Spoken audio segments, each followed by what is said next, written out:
Verset 1. Verset 1 à 45. Bénédiction d'Isaac. Isaac, se sentant vieillir, veut transmettre à l'un de ses fils la bénédiction patriarcale. Mais lequel des deux en est l'héritier légitime? L'oracle divin, Genèse 25.23, aurait dû lui tracer sa ligne de conduite, mais, se laissant guider par sa prédilection charnelle pour l'aîné, il ne craint pas de se décider dans le sens opposé à la volonté de Dieu. Et cependant les mariages d'Ésaü auraient dû le confirmer dans la pensée que son aîné n'était pas l'homme digne de devenir le père du peuple de Dieu. Ésaü entre dans les vues de son père, persuadé que le droit d'aînesse qu'il a vendu n'a pas de rapport avec la bénédiction dont il s'agit maintenant. Rebecca, qui n'a pas oublié l'oracle divin et qui voit le danger provenant de la faiblesse d'Isaac, au lieu de compter sur l'intervention de Dieu qui ne peut manquer, se laisse aller à employer un détestable moyen pour empêcher le mal, et Jacob n'a pas l'énergie nécessaire pour résister à sa mère. C'est ainsi que chacun a sa part de responsabilité dans ce grand péché de famille. Le plan de Dieu ne s'en réalisera pas moins, mais chacun portera la peine de la part qu'il a prise au péché commun. Isaac et Ésaü verront aussitôt leur projet anéanti. Rebecca sera privée de son fils préféré, qu'elle ne reverra plus. Jacob sera trompé à son tour par son beau-père Laban et par ses propres fils, qui lui feront croire à la mort tragique de son fils bien-aimé. C'est ainsi que l'Écriture juge la conduite des acteurs de l'histoire sainte en laissant la parole aux faits. Devenu vieux. D'après Genèse 26.3, il avait au moins 100 ans. Mais au moyen de quelques dates de la vie de Jacob, nous pouvons déterminer plus exactement son âge. Jacob a 130 ans quand il paraît devant Pharaon, Genèse 47.9.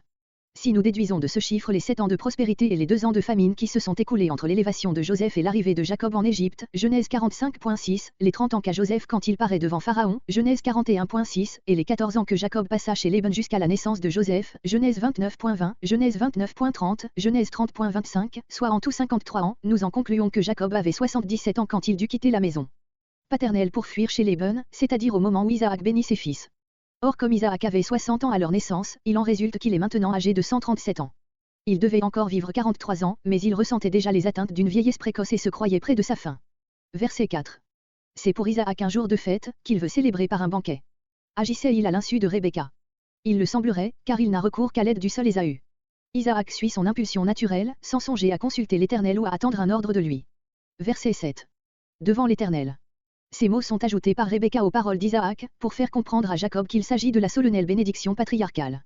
Verset 12. Jacob, subjugué par sa mère, ne fait ressortir que le danger de cette mesure, mais il en reconnaît pourtant le caractère immoral, comme cela ressort de la crainte qu'il a de tomber sous le coup de la malédiction paternelle. Verset 15. Les beaux habits, les habits des jours de fête. Ce vêtement d'Ésaü était resté déposé dans la maison paternelle, quoiqu'il fût marié depuis longtemps. Les rabbins supposent sans raison que c'étaient des vêtements sacerdotaux qu'Ésaü aurait possédés comme fils aîné. Verset 20. Une fois sur la voie du mensonge, Jacob descend jusqu'à une sorte de blasphème, en faisant Dieu complice de sa ruse. Verset 23. Il le bénit. Il ne s'agit pas d'une salutation, ou d'une bénédiction provisoire, comme l'ont pensé plusieurs commentateurs, mais cette parole renferme sommairement toute la scène suivante. Verset 24. Cette adjuration solennelle ouvre l'acte sacré de la bénédiction. Luther dit ici que, s'il avait été à la place de Jacob, il aurait en ce moment laissé tomber le plat et se serait enfui de terreur. Verset 26. Embrasse-moi. Plusieurs ont pensé que ce baiser était un dernier moyen de s'assurer de l'identité d'Ésaü. Mais tout doute est maintenant écarté de l'esprit d'Isaac. Il veut bien plutôt se mettre en contact direct avec celui qu'il va bénir. Verset 27. Sentit l'odeur. L'odeur de ce vêtement est pour Isaac un moyen d'exaltation en vue de l'acte solennel qu'il doit accomplir. Comparez les premiers mots de la bénédiction suivante. Oui, littéralement, vois, c'est-à-dire, oui, c'est bien ainsi. Verset 28. Versets 28 à 29. Après l'Exode, début du verset 27, Isaac promet à son fils 3 choses. Un pays fertile. La domination sur les peuples voisins et même sur les membres de sa propre race. Une position telle que les hommes seront bénis ou maudits suivant l'attitude qu'ils prendront à son égard. Rosée des cieux. En été, d'abondantes rosées remplacent la pluie dans les contrées chaudes. Bénédiction d'en haut et bénédiction d'en bas, comme résultat, abondance de blé et de mou. Verset 29. Les 2 premiers vers parlent de peuple en général, les 2 suivants d'Ésaü et de ses descendants. Sur le 2 derniers vers, voir Genèse 12.3. Isaac laisse de côté la grande promesse de Dieu à Abraham, toutes les nations de la terre seront bénies en ta postérité, soit qu'il appartienne à Dieu seul de faire une telle promesse, soit qu'Isaac ait été incapable de s'élever à des vues aussi hautes. Quoi qu'il en soit, Dieu lui-même transmet à Jacob cet élément essentiel de la bénédiction. Verset 33. Terreur extrême. Isaac a voulu faire sa volonté propre malgré Dieu et c'est la volonté de Dieu qui se trouve accomplie malgré Isaac. De là cette terreur.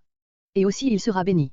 Isaac a senti l'action divine dans les paroles de bénédiction qu'il vient de prononcer et sous l'empire de cette impression, ainsi que de l'oracle divin qu'il ne peut pas ne pas se rappeler en ce moment, il maintient ce que Dieu vient de faire à la fois par lui et malgré lui. Verset 36. Jacob, supplanté. Voir Genèse 25.26, note. Il a pris, bénédiction. Aux yeux d'Ésaü, le droit d'aînesse ne renferme pas nécessairement la bénédiction. Comparez Genèse 25.31, note. En réserve. Ésaü reconnaît que la bénédiction qu'a obtenue Jacob est irrévocable, mais il espère qu'elle n'est pas exclusive. Verset 39.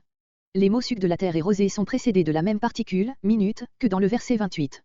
Seulement là cette particule a le sens partitif, tandis qu'ici, d'après les versets entre 37 et 40, elle a le sens privatif.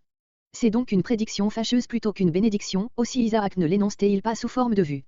Le pays d'Édom était en effet sec, rocheux et stérile, tandis que le pays de Canaan était d'une remarquable fertilité. Verset 40. Tu vivras de ton épée, parce que le ciel et la terre lui refuseront leur don. Encore aujourd'hui, les habitants de l'ancien pays d'Édom vivent de guerre et de pillage. Tu briseras son joug. Ainsi la domination promise à Jacob sur Édom ne sera pas constante, mais Édom, par ses efforts, obtiendra quelques moments de répit.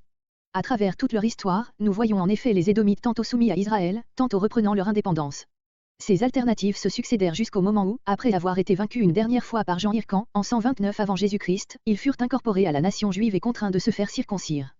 Mais c'était aller contre l'ordre établi de Dieu dans notre récit même, aussi cette annexion fut elle funeste au peuple juif, ce fut de cette race édomite ou iduméenne que sortit la dynastie tyrannique et cruelle des Hérodes, qui conduisit la nation à sa ruine définitive. Verset 41. Dit en son cœur. Il a dû aussi prononcer ces paroles à haute voix, puisqu'on les a rapportées à Rebecca, verset 42. Verset 44. Quelque temps. La pauvre mère ne s'attendait qu'à une courte absence, mais elle n'a jamais revu Jacob. Verset 45. Privé de vous deux. Si Ésaü tue Jacob, Rebecca n'aura plus d'enfants, car un fratricide ne fait plus partie de la famille. Comparez Genèse 4.25, note. Verset 46. Verset 27.46 à 28.5 Jacob envoyé en Mésopotamie. Ces versets font suite à Genèse 26.34, ils appartiennent au document éloïste, qui donne comme motif du départ de Jacob la crainte de ses parents de le voir épouser, comme Ésaü, une cananéenne. Le rédacteur a compris qu'il n'y avait pas contradiction entre ces deux sources. Rebecca, qui veut éloigner Jacob à cause de la colère d'Ésaü, trouve un motif très plausible pour obtenir d'Isaac qu'il autorise ce départ.